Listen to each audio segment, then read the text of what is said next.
Welcome back to Pal's Fundamentals. You can find more videos just like this on our channel, and the sources for all the information shared in this report are linked below. Today we'll be covering a Faroe Islands news report.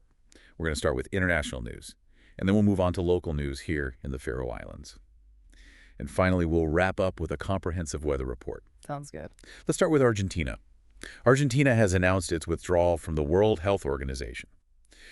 This follows the USA's withdrawal under President Trump back in January of this year. Yeah, and the Faroe Islands became a member of the WHO in the summer of 2021. The EU has publicly expressed support for Denmark's sovereignty over Greenland, amidst U.S. interest in acquiring the territory. Right, President Trump has previously expressed interest in taking ownership of Greenland. And Danish Prime Minister Mette Frederiksen raised the issue with EU leaders. And EU President Antonio Costa affirmed the EU's commitment to upholding the territorial integrity of member states. And NATO Secretary General Mark Rutte is also working to increase security in the Arctic. Turning now to the Middle East. There's been controversy surrounding President Trump's recent suggestion to take ownership of Gaza and relocate Palestinians. Trump stated that the USA would request neighboring countries to accept Palestinians displaced from Gaza. And Democratic politicians in the USA have criticized this proposal. They're calling it ethnic cleansing. And Amnesty International USA's director has also expressed concerns about the potential destruction of Palestinian identity. If Palestinians are displaced from Gaza, Saudi Arabia has announced its opposition to any violation of Palestinian rights, including attempts to displace them from their land. And Jordan and Egypt have already declined Trump's request to accept displaced Palestinians. In Sweden, a school shooting in Örebro has resulted in 11 deaths. A 35-year-old man opened fire at a school, killing 10 people and injuring 6 others before taking his own life. The injured individuals are all adults, and none are in critical condition. Right. Police are investigating the incident. But there is no confirmation yet whether the attacker acted alone, or if the attack was an act of terrorism. Police are urging the public not to spread unconfirmed rumors about the event. Iceland has lowered its interest rates by 0.5 percentage points to 8.0%. Yeah, the Central Bank of Iceland's Monetary Policy Committee made the decision, citing decreasing inflation and easing economic tensions as contributing factors. Inflation in Iceland is currently at 4.6%, the lowest it's been in 3 years.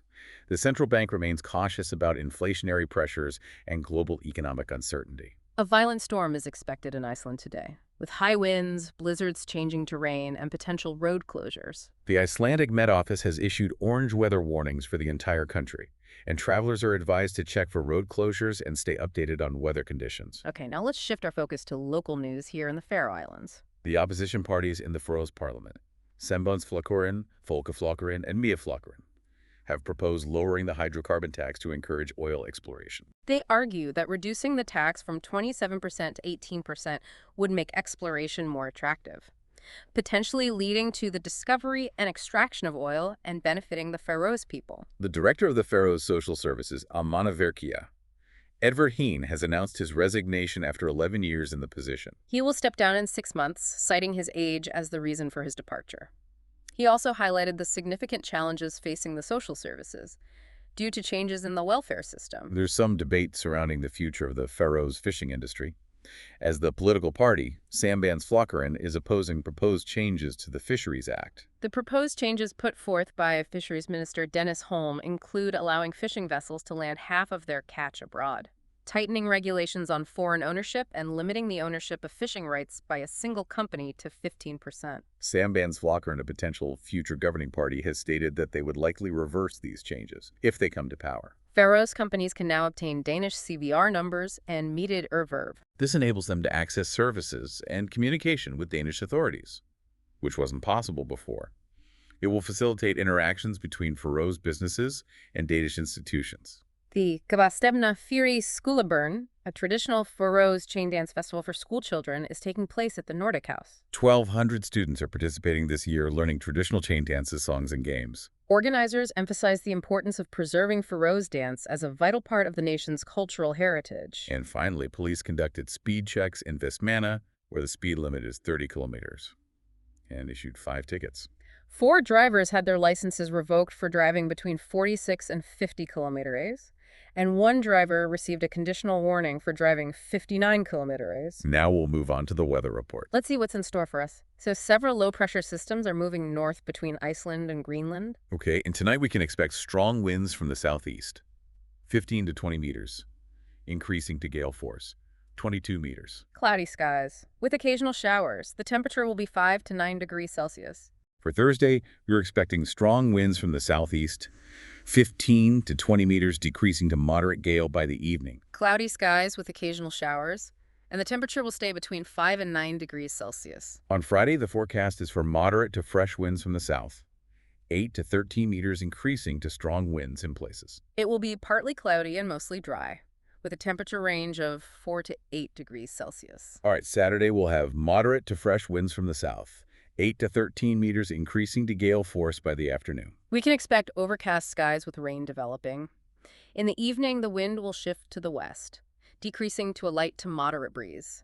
The temperature will range from 3 to 8 degrees Celsius. Sunday will have a light breeze from the west, less than 5 meves, turning south later. Skies will be overcast and mostly dry, with temperatures ranging from 4 to 8 degrees Celsius. And finally, for Monday, the forecast is for a moderate to fresh breeze from the south, 5 to 10 meters. The skies will be partly to mostly cloudy and generally dry, with temperatures between 4 to 8 degrees Celsius. All right, and that's the weather for the week ahead. Now, before we go, there are a few more local news items to share. Okay, what else is going on? Well, there have been some positive developments for Faroe's businesses, making it easier for them to interact with Danish institutions.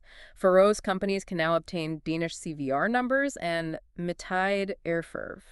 Oh, so that means they can now access services and communication with Danish authorities? Exactly, something that wasn't possible before. That's great news for those businesses. It is, and in the political sphere, the opposition parties in parliament, Sambandsflokkurin, Folkeflokkurin, and Niflokkurin, they've put forward a proposal to lower the hydrocarbon tax. And what's the reasoning behind that? Well, their aim is to encourage more exploration for oil in Faroe's waters by reducing the tax from 27% down to 18%. Interesting. And meanwhile, the debate continues around those proposed changes to the Fisheries Act.